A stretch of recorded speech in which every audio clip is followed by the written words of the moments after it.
Welcome! And on this week's Tech Show, we've got gearbox hardtails, we've got high-rise bars, we've got metal long travel rigs, carbon EMTBs, and much, much more. This bike behind me might look a little bit sad and it might look a little bit old, but all our bikes are better thanks to the minds behind this bike. And you might think, why should I care about this sort of Jurassic era bike? Well, this bike, or more specifically this brand, helped push the industry forward. So I think we should all care about this little dinosaur. This is a Klein, and it's named after the brand's founder, Gary Klein. We should care about them because, as I mentioned, they really pushed tech and bikes forward, potentially much more than, well, many brands that are still around today. The tech that Klein put on the mountain bike map as follows. We've got aluminium alloy frames, we've got oversized tubing, we've got hyper-butted tube shapes, we've got oversized and integrated headset bearings, we've got internal cable routing, we've got press-fit bottom brackets, one-piece bars and stem, we've got stiffer derailleur hangers, we've got proper tyre clearance. Well, they also made some really big tyres too. We've got semi-compact drop-top tube frame designs. Also, we've got, and this is a really good one, we've got hyper lightweight. And I know that there were lots of lightweight bikes, but bearing in mind in 1994, Klein did a production bike. Admittedly, it was rigid and it did have top-of-the-line XTR, but it weighed sub 20 pounds. That's like road bike weight. Oh, they also did mined and literally light-bending paint jobs. Okay, that might sound like a lot of hype, but as we dive into the details, and I've got a flag that not all of them were first from Klein, but a lot of them were popularised and production ready by Gary and his team. Right, so the founder, Gary Klein, is a smart guy. And when I say smart, I mean Massachusetts Institute of Technology, MIT smart. So we have to travel back in time. We go there. MIT ran a class. Well, technically they still run it. It's called the Independent Activities Period. It's called, and it's designed for, the exploration of a wide variety of academic and non-academic topics. So what it sort of is, in sort of layman's terms, is a constructive, fun, but learning breakout class. And one of those classes was run by a professor called Sean Buckley, and he offered an aluminium bike project. This is in the mid-70s, and well, aluminium frames didn't really exist then. I know, that's kind of a bit weird to say, but they just didn't.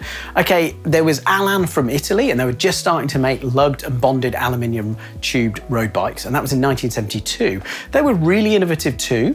The tubes were pretty small and skinny, the lugs were small and forged, and the resulting frames were not really known for their stiffness. There was another brand as well that kind of, well, has also melted back into history, but they were making aluminium frames. And that brand was called Barra, and they were making aluminium alloy randonneur frames, and they were smooth welded too. They were really innovative, but they weren't mass producing them.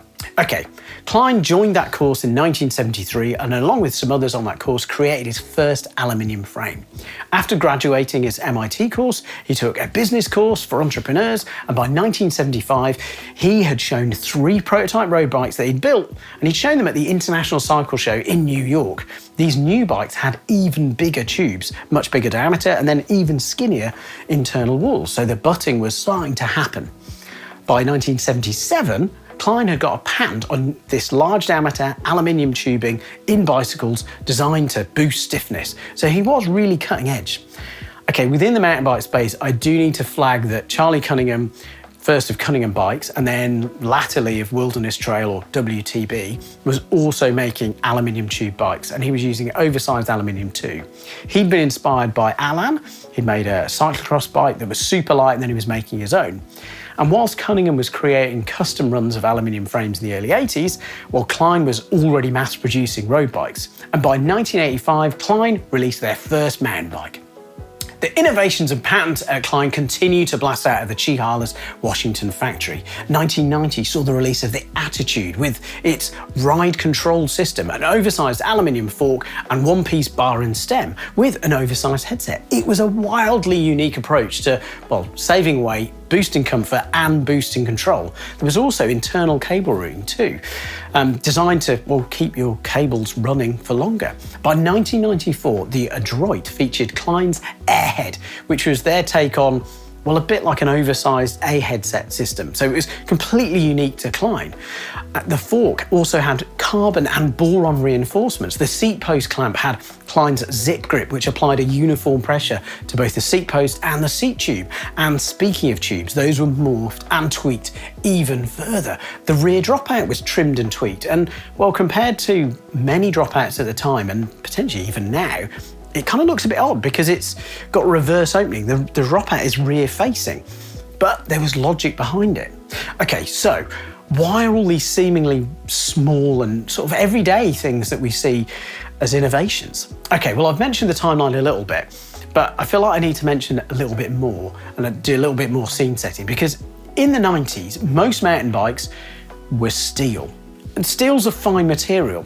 It's pretty stiff as materials go, and it's easy to make a good mountain bike frame from. And thanks to people like Tom Ritchie and others, tube manipulation and butting was kind of progressing nicely. But the big problem with steel is it's density challenged, aka it's heavy, and it means that designers need to use skinnier tubes which aren't that stiff. It's often suggested that one of the reasons why steel frames actually kind of ride quite as nicely as they can do is because they're kind of flexy, and that's from the slim tubes, not the material. Oh, and I should add about butting, which sounds like a really odd term, but effectively what we're doing is we're changing the shape of the tube, but we're doing it internally. So the outside diameter essentially stays the same, and we've got more material on the inside, on the ends of it, and then we've got less in the middle. And that's really important because, well, it can help you save weight, but having the skinny section on the inside of the tube means that, well, the whole frame can flex nicely in that middle bit. And then having extra material on the end means that, well, it helps with sort of frame stiffness in certain directions, and it also helps with welding and spreading load. Because if you had a tube that was as skinny as the century bit, well, you might burn through it when you're welding. So back to the aluminium. Aluminium is much lower density, so it's much lighter, and it's highly formable too. What does that mean? It means that, well, you can create even better butted forms. You can create better tube shapes. And as you increase the tube diameter, it boosts stiffness. So with an aluminium frame material over steel, you could get both a lower weight frame and one that could be stiffer, which is better for power transfer and better for control as well. Aluminium, okay, it doesn't not rust, it doesn't not corrode, but with good paint and good anodizing, it is much, much better than steel in damp conditions. And this is the why these bikes were so special. It was the first time that these wild tube shapes were pretty much ever created. Klein was the first really to manipulate tube forms this much, and it makes, well, such a big difference of how you can use the materials.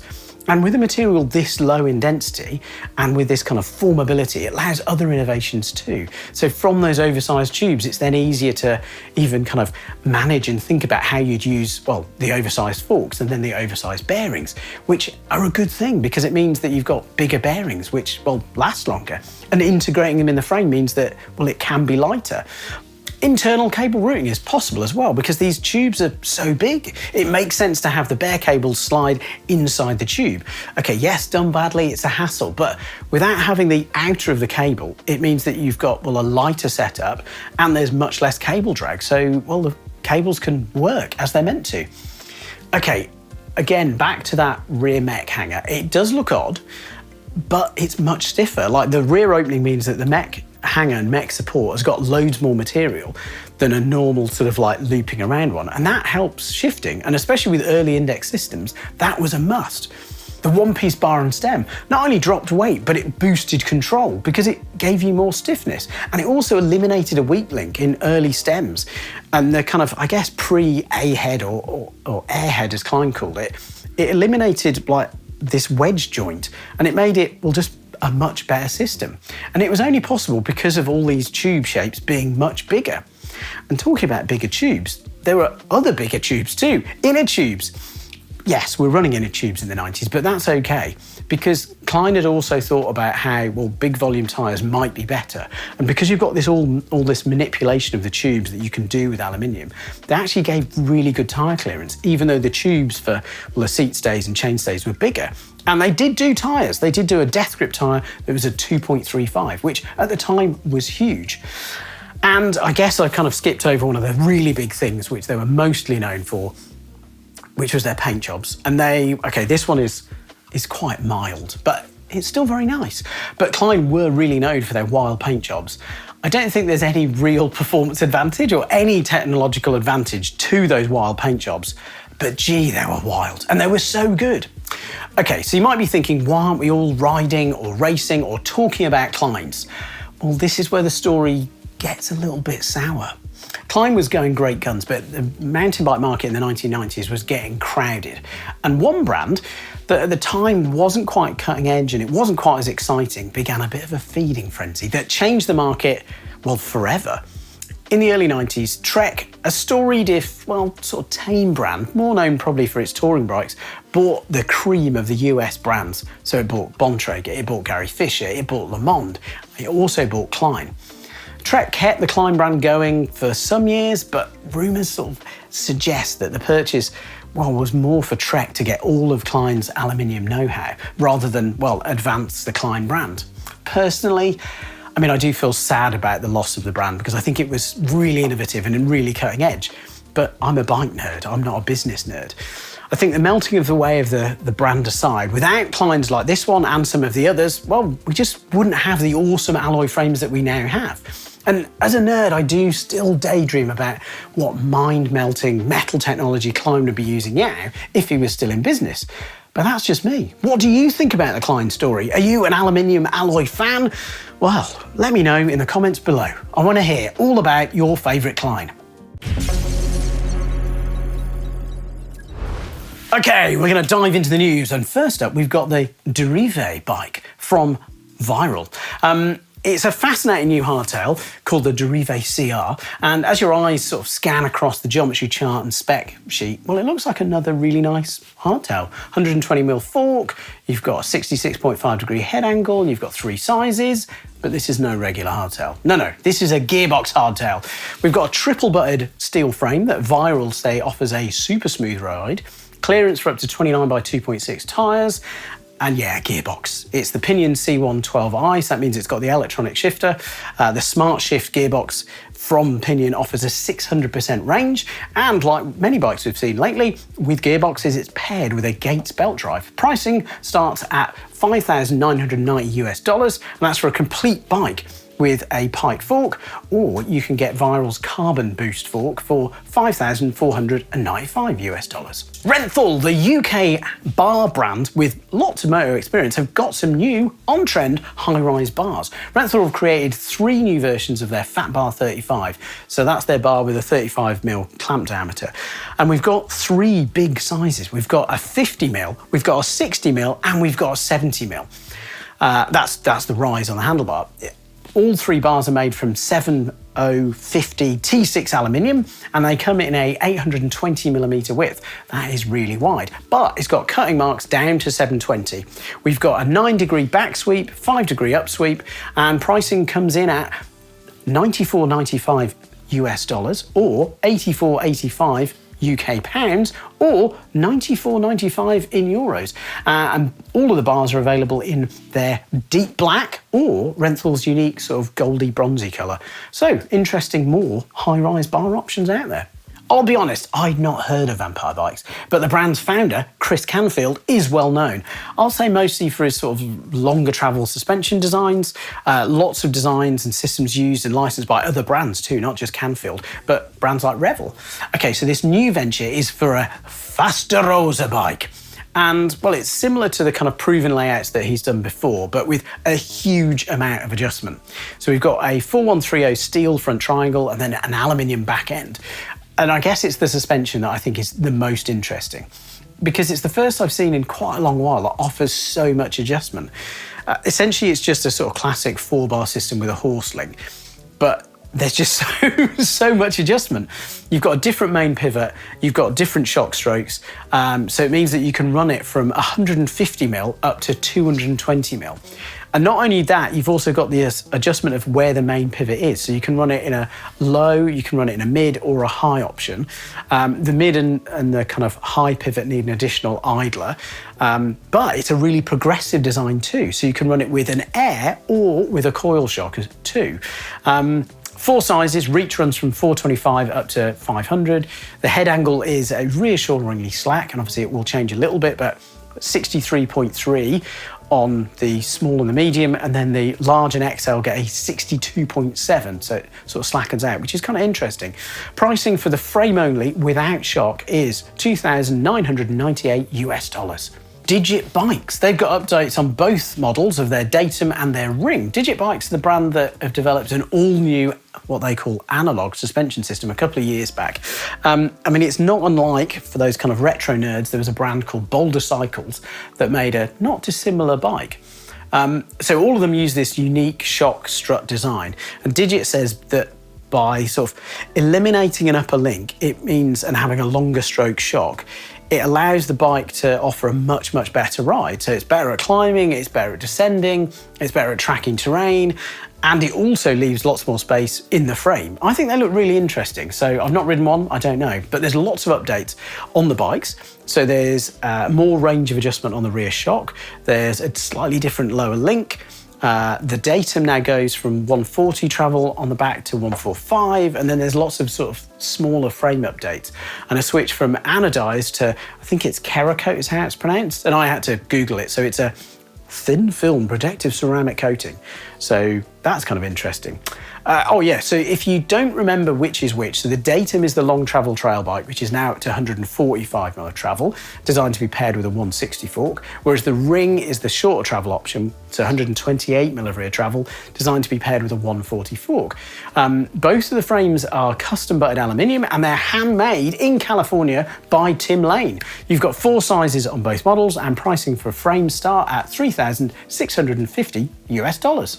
One of the original mountain bike brands, Ibis, still owned by their original founder, which is fun, have updated their EMTB, the Osso. So it's a design and innovation award-winning bike already, and it gets some subtle updates. So the 155 mil of rear travel stays, so you compare it with a 170 mil fork, but it's rated up to 190. The MX wheel size stays on the small and the medium, and then it's full 29 on the large and extra large. The unique DW suspension stays, the Bosch CX motor, the big battery, so it's either a 750 watt-hour power tube on the medium, large and XL, or a 625 on the small. That all stays, but what you do get new is a new flush mounted top tube controller.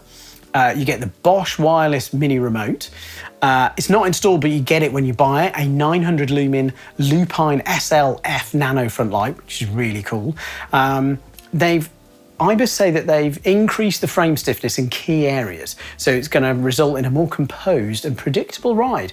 They've actually doubled the material thickness and improved the coverage on the down tube and the motor guard as well. And there's 2 new colours. We've got a metallic matte grizzle bronze and a gloss smoke black. They're apparently named after the favourite bears. I mean, it all sounds very nice. It's backed by their lifetime warranty as well, which is really good. But I think the most interesting point is the price. So for a bike that's got GXT type, and depending on which battery you get, depends on which size you get, but GXT type 4-pot XT brakes now sits at $5,999. That's a very different price from their original one. So yeah, lots more info at Ibis Cycles. Okay, quiz time. Last week, I asked you about the Pivot Trail Cat. Well, I didn't ask you about the Trail Cat. I asked you who was the cool cat behind Pivot Bikes. And actually, quite a few of you got it right. We've got 6 winners, so I'll run through them now. We've got Will Lang, Clarence, Tim Sadler, obviously Tim, great work, Mr. Mastor, Sepster, good work, good to see you in there, and Big Mo. So yeah, the founder of Pivot Cycles, which is the sort of question I was asking, is Chris Kokalis. He was originally with Titus and then moved to Pivot. Right, gotta get a good question for you this week.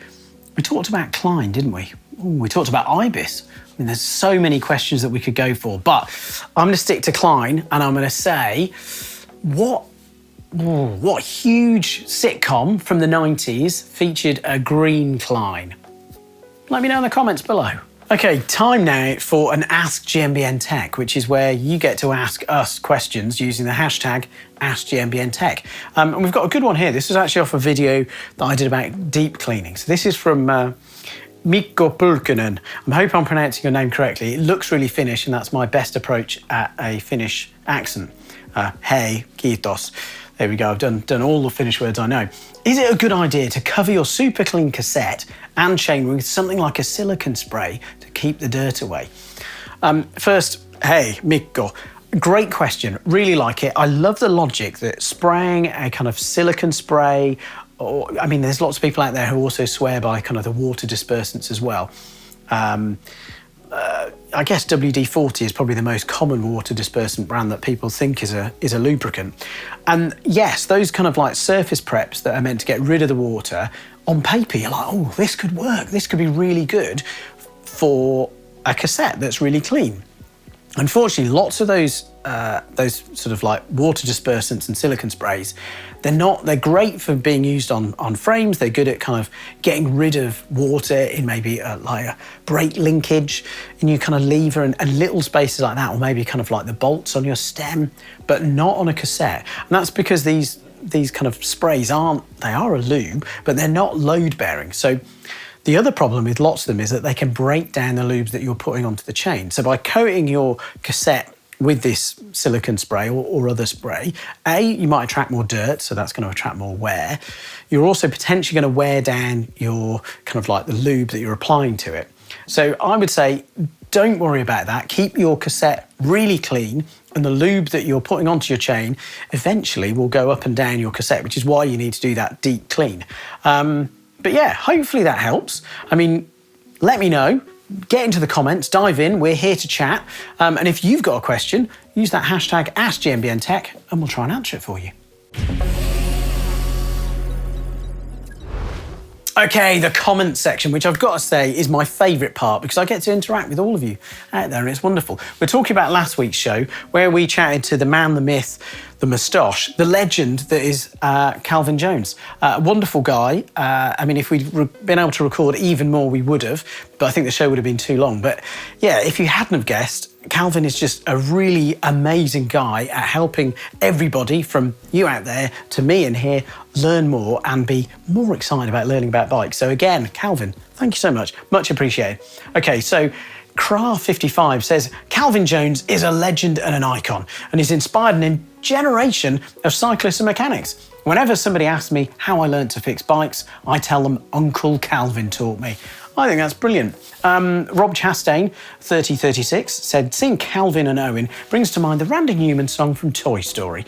And to the tune of that song, when your bike goes wrong, use park tools, they're nice and strong. Well, there we go, musical ones. Sadly, I'm not very musical, so it didn't come across that well. Joe Hooper's got a great one. Calvin Jones is my favourite park tool. I like that a lot. I mean, it's nice.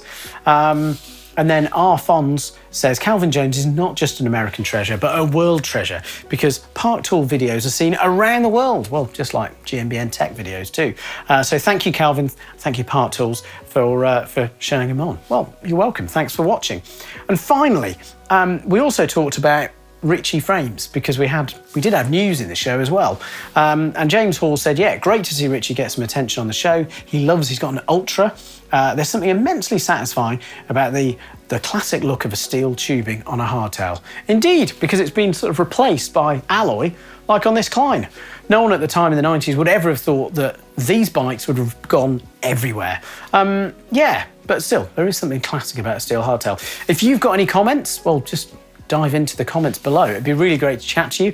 I'm there often. Coming up on the channel this week, well, we've got more greatness. We've got a video all about expensive brake pads. Are they actually worth it? I'll be finding out.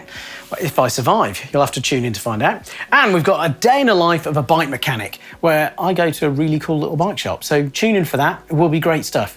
Of course, if there's anything you've seen on the channel that really kind of gets you frustrated, gets you angry, or makes you really happy, join the debate in the comments below. Cheers.